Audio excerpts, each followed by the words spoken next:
Va, kad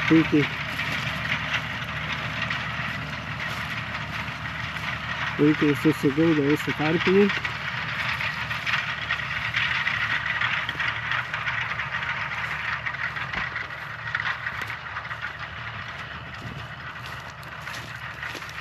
Bet piktžolins tai geršia augia. Girdėva vietom. Čia biškai užsikišę buvo, tai turėjo geriau būt.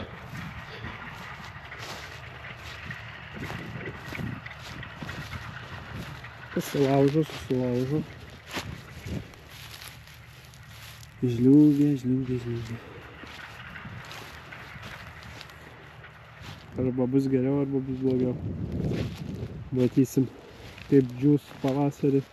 Svarbu, grikiai va visi susilaužo ir turėtų nebeužbrandinti jie.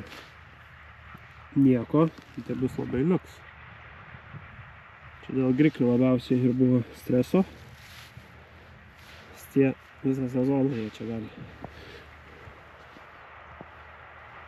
Aišku, dabar nuvažiavo tolyn, kai filmuoti užsimaniau. Viskas, vat, važiuojam.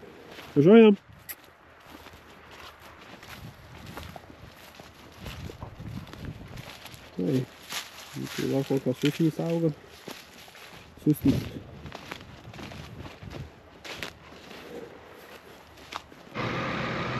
Tai ką, labas rytas. Pradedam dieną nuo to, kad reikia purkštuvą kabintis. Jau ir tiksliau kabintas, reikia vandens prisipilti ir... Nu ką, kaip tik orams atvėsus dėsim stimuluso ir boro litrą ir stimuluso boro litrą. Kaip aiškino, stimulusas paruošia visą augalą žiemojimui. Kaip tik sakė, labai gerai, kad atvėso dabar, tai pastiprins jį prieš žiemą, pakaupt medžiagų, kad tam stimuluse kas, MPK, siera, boras. Tai čia truputėlį suminio azoto yra. Nu čia irgi va visokiausių. Užsipilsim, mauti, ką pilsim. Tai jeigu kažkas norit irgi pasimėginti, tai stimulusui Agrochemos puslapį elektroniniam tam e-shop'e galit susivesti koduką IGAGRO. Gausi 10% nuolaidą stimulusui. Tai va, jeigu norėsit pamėginti, nusipirkit, išsipurškit. Mes pasimėginsim, pasižiūrėsim, gal kitam sezonui ir daug gal naudosim šitų visų.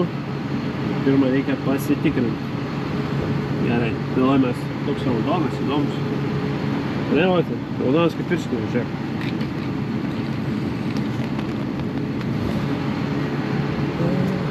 Gerai, susipilam ir varysim. Šiaip būtų visai įdomu, jeigu parašytumėt kas nors komentaruose, ar naudojat kažkokias mikroelementinės aplamai trąšas visiems augalams, ar eina tokios pozicijos, kad jeigu viską iš žemės pasiema.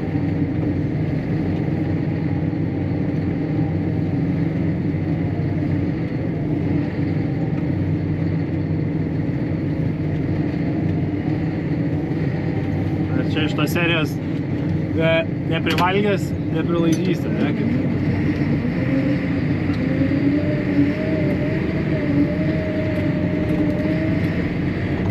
Nepasvėriau runkeliu.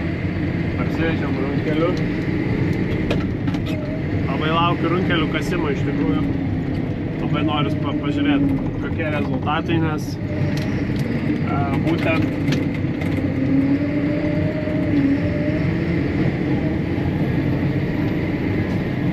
tie laukai dažniausiai duodavo geriausią derlių, bent jau runkelių. Tai pažiūrėsim, įdomu.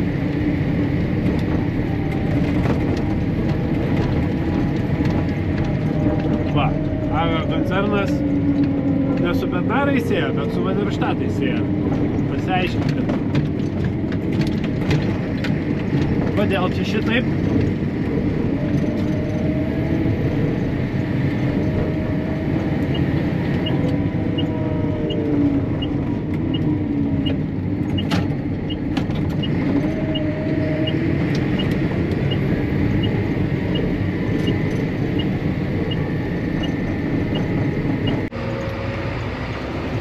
mes čia pasiliksim kontroliai.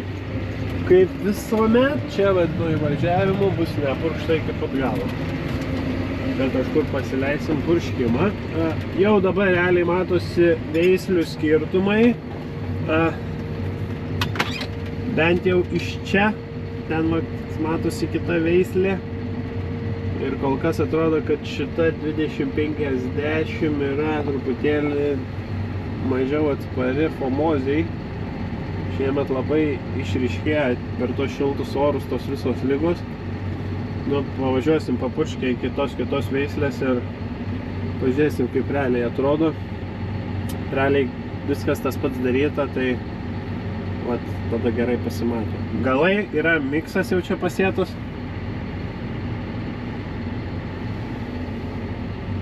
Eisim pasižiūrėsim. Mane, vat jisai. Ką? Pasakyk komentarą, agronomai. Purkštuvą prisipylėm, prasivalėm purkštukus ir pradėjo lyt. Volavimas baigęs.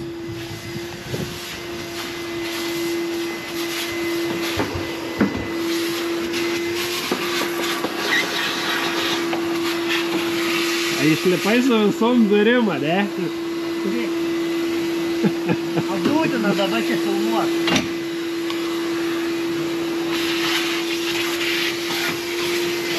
Atsitiko avarija. Stiklų tai visur, ne? Stiklų tai visur. Reiktų kilimą ištraukti visą.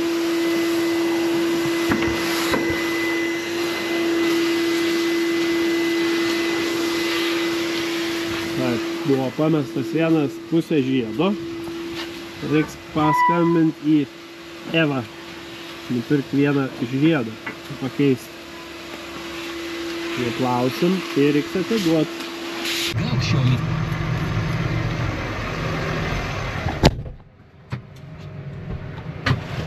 Prisipyliau bačką, lėkiu.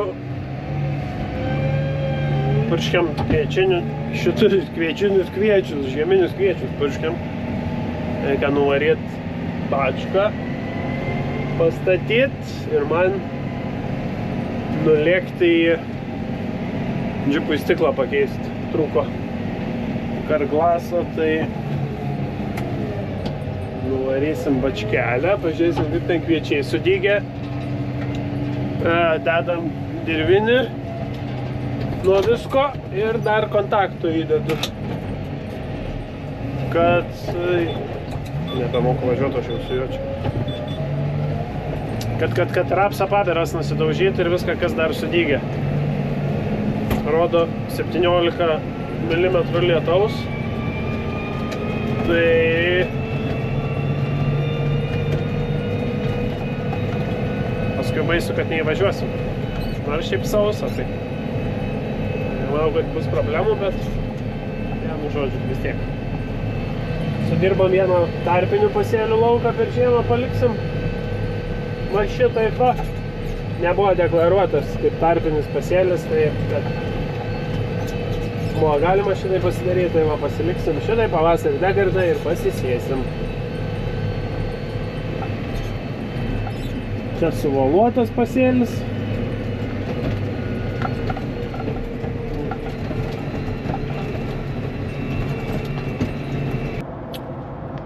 Tai ką, ačiū, kad žiūrėjot.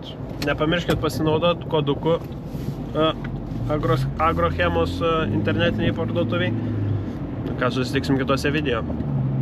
Iki.